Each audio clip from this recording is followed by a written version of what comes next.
बिस्मिल्लाहिर्रहमानिर्रहीम, अस्सलाम वालेकुम। मैं शाहिद सकलैन हूँ। आप मुझे मेरे सोशल मीडिया प्लेटफॉर्म्स पे देख रहे हैं। आज 3 जुलाई है, जुमेरात का दिन है। मुल्क से बाहर जाकर रोज़गार कमाना एक बहुत बड़ा ख्वाब होता है हर किसी का, और ज़ाहिरी बात है, आपको पता है आजकल तो ये सिलसिला हो गया है कि बेरोज़गारी और दूसरे मामलात ऐसे हैं कि ज़्यादातर लोग बेचारे, उनकी कोशिश होती है, इवन स्टूडेंट्स की भी, अब तो स्टूडेंट्स भी निकल जाते हैं। और आपके मेरी फैमिली से बहुत सारे ऐसे बच्चे हैं जो अभी एजुकेशन कंप्लीट नहीं की या कंप्लीट करके सीधा बाहर निकल गए हैं, इसलिए कि चलें अच्छे मुस्तकबिल, और हक बनता है हर किसी का अच्छी अर्निंग, अच्छा मुस्तकबिल। और फिर बहुत सारे ऐसे लोग बेचारे होते हैं जो यहाँ पे जॉब्स कर रहे होते हैं, यहाँ पे काम कर रहे होते हैं, लेकिन उनकी कोशिश होती है कि बाहर कोई अच्छी नौकरी मिल जाए तो फैमिली समेत वहाँ सेटल हो जाएं और वहाँ जाके जो है अपनी ज़िंदगी को और अपने बच्चों के मुस्तकबिल को बेहतर बनाएं। ऐसा ही एक वाक़या मेरे साथ किसी ने शेयर किया है, आपके साथ शेयर करूँगा। आप जब बाहर जा रहे होते हैं, कहीं सेटल होने का सोच रहे होते हैं, तो खुदारा कोशिश किया करें कि आप ये गलती मत करिएगा जो गलती मैं आज आपको बताने जा रहा हूँ। इस फैमिली के साथ जो है वो अजीब व गरीब वाक़या पेश आए इन बेचारों के साथ। ये वहाँ मुस्लिम कम्युनिटी के साथ रह तो रहे हैं, लेकिन ज़ाहिरी बात है ये कोई वो वाली ज़िंदगी नहीं जी रहे जिसका ये कम अज़ कम यहाँ से सोच कर गए थे।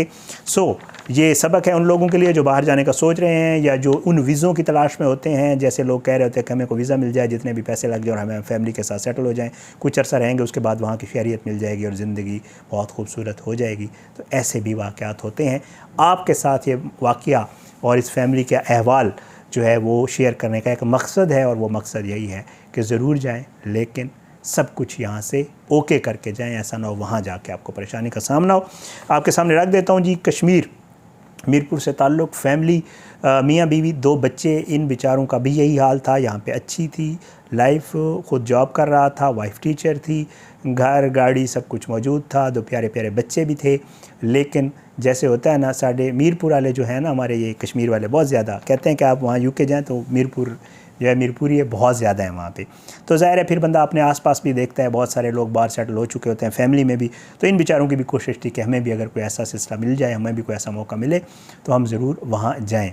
इन लोगों ने जी पता किया, इनको पता करने पे कोई एक एजेंट मिल गया, उसने इनको कहा कि जी बिल्कुल मैं आपकी फ़ैमिली को बाहर भिजवा सकता हूँ, मेरे पास कुछ वीज़ाज़ हैं। जैसे आपको अमूमन एजेंट्स बताते हैं कि हमारे पास फ़लाँ वीज़ाज़ हैं। सबसे बेहतरीन और सबसे जो अट्रैक्टिव वीज़ा है ना हमारे यहाँ पाकिस्तान में, वो हेल्थ केयर के जितने भी वीज़ाज़ होते हैं ना, वो बहुत ही ज़्यादा, ये केयर हाउसेस के और ये वाले जो वीज़ाज़ होते हैं ना, ये बहुत ही लोग पसंद करते हैं कि जी ये काम भी आसान है और पैसे भी अच्छे मिलते हैं, वहाँ पे पेज़ वेज़ इनकी अच्छी होती हैं। तो इसको उस एजेंट ने कह दिया इन फैमिली वालों को कि जी मैं आपको वीज़ा अरेंज कर दूंगा और आप सब लोग सेटल हो जाओगे। तो इन्होंने कहा ठीक है। बहरहाल इन्होंने उससे बातचीत की और तकरीबन को इनका जो आपस में डिसाइड हुआ वो तकरीबन 80-85 लाख करोड़ के आसपास इनका डिसाइड हो गया। उसने कहा इतना खर्चा है, आप सबके भी टिकट्स भी आ जाएंगे, आपको वर्क परमिट भी मिल जाएगा, आप वहाँ पहुँच भी जाओगे और आपके पास कुछ ज़्यादा राह भी होगा 15-20 दिन महीना गुजारने के लिए। इस 1 करोड़ में तो आप पैसे अरेंज करें।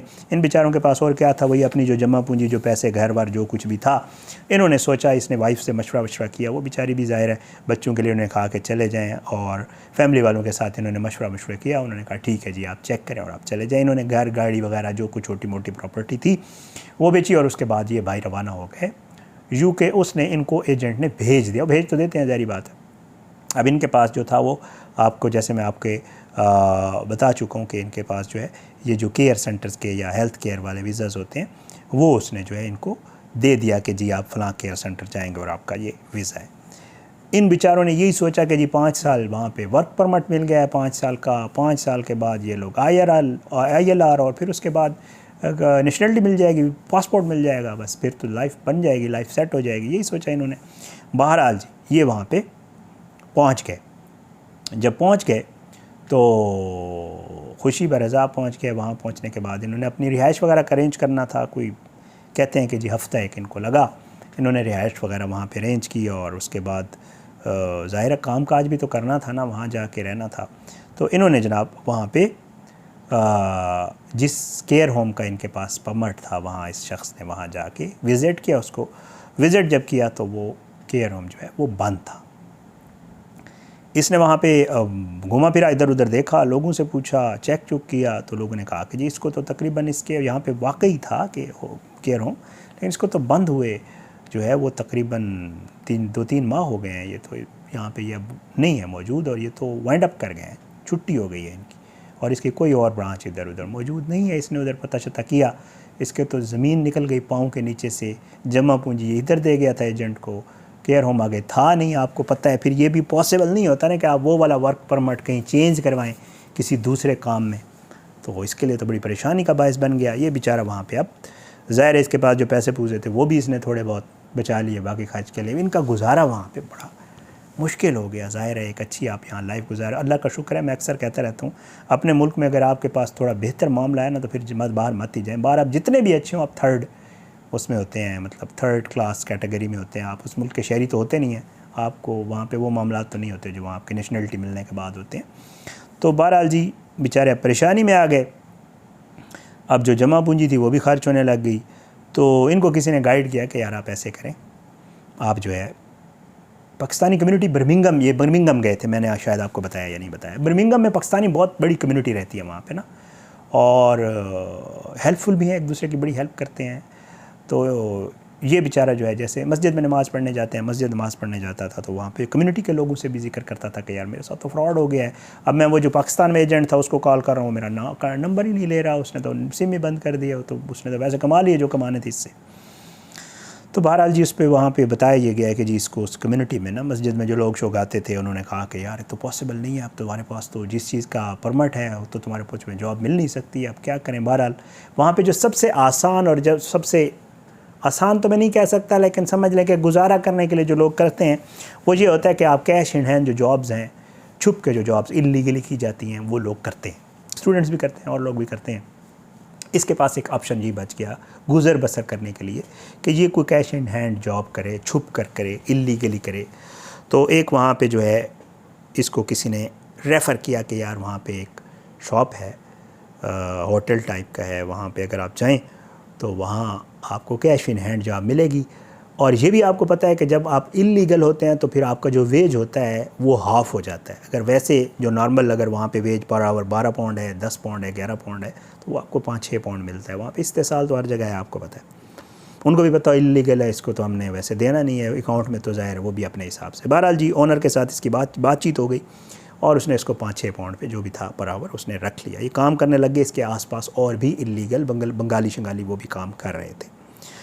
अब वहाँ पे इस बेचारे की किस्मत के साथ ये हुआ जी कि आपको पता है वहाँ पे भी मामला अब सख्त हो गए हैं, छापे पड़ रहे हैं। मैं खुद वीडियोस करके बताता रहता हूँ कि क्रैकडाउन, छापे, वो ऐसी जगहों को टारगेट कर रहे हैं जो वर्कशॉप्स हैं, गैराज हैं, होटल्स हैं, जहाँ पे जो है बताया कि जी इलीगल लोग यहाँ पे काम कर सकते हैं। वही हुआ, जहाँ ये काम कर रहा था वहाँ छापा पड़ गया। फॉर्चुनेटली इसकी किस्मत अच्छी थी कि जिस दिन छापा पड़ा ये उस दिन मौजूद ही नहीं था वहाँ पे जो बंगाली शंगाली था, जो लोग और काम कर रहे थे, भाई आए, उन्होंने उनको गिरफ़्तार कर लिया, गिरफ़्तार करके ले गए डिपोर्ट करने के लिए। अब इसको ये खौफ कि यार ये तो काम ख़राब हो गया है।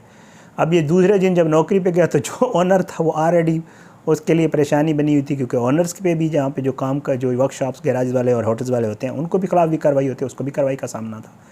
नौकरी भी चली गई इसकी, और वहाँ पे जहाँ पे एक सहारा बना हुआ तो हल्के फुल्के पाउंड कमाने का वो भी चला गया। यह बहुत ज़्यादा परेशानी में है, और जो है इस बेचारे के लिए अब एक इशू बना हुआ है बिल्कुल हैंड टू माउथ।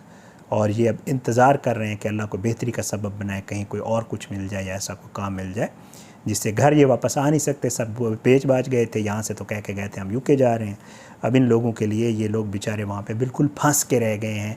ज़िंदगी भी मिज़रेबल है और कोई आसरा भी फ़िलहाल नज़र नहीं आ रहा। हैंड टू हाथ चल रहा है, हल्की फुल्की कहीं से कुछ मिल जाता है इलीगली, और ख़ौफ भी है कि कहीं अगर पता चल गया किसी को तो मामला ख़राब हो जाएगा। सो बहुत ही अजीब व गरीब कहानी थी इन बेचारों की। मीरपुर से इनका ताल्लुक़ है, फैमिली का। तो आप लोगों से भी गुजारिश है, अगर आप लोग कोई प्लान कर रहे हैं तो फिर ये करें कि कम से कम चीज़ों को यहाँ से पहले से ही कंफर्म करके जाएं। अकेले जाएं, फैमिली फ़िलहाल ना ले जाएं, वहाँ जाके पहले चीज़ें सेटल करें, उसके बाद बेशक फैमिली बुला लें।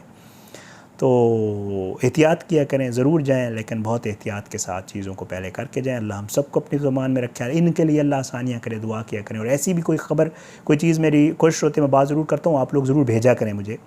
मेरे व्हाट्सएप नंबर्स भी हैं, मैं उनके ऊपर भी आप भेज सकते हैं, मुझे कमेंट्स में भेजा करें, मैं आपसे रब्ता करके आपसे पूछूंगा, मुझे ज़रूर बताया करें, ताकि हम लोगों को अवेयरनेस देने के लिए ये चीज़ें उनके सामने रखें कि खुदारा जाएँ ज़रूर, अच्छी बात है, करना चाहिए, बट एहतियात भी लाजिम है, सुन्नत है। इजाज़त है, इंशाअल्लाह अगली वीडियो में मुलाकात ज़रूर होगी। अल्लाह सबको अपने ज़ुबान में रखे, अल्लाह मेरे ओवरसीज़ पाकिस्तानी बहन भाई जो हैं उनको अपनी ज़ुबान में रखे। अगली वीडियो तक के लिए इजाज़त दें, मुलाकात ज़रूर होगी, लेकिन बशर्ते ज़िंदगी। अपनी दुआ में याद रखिएगा। पाकिस्तान जिंदाबाद। अल्लाह हाफ़िज़।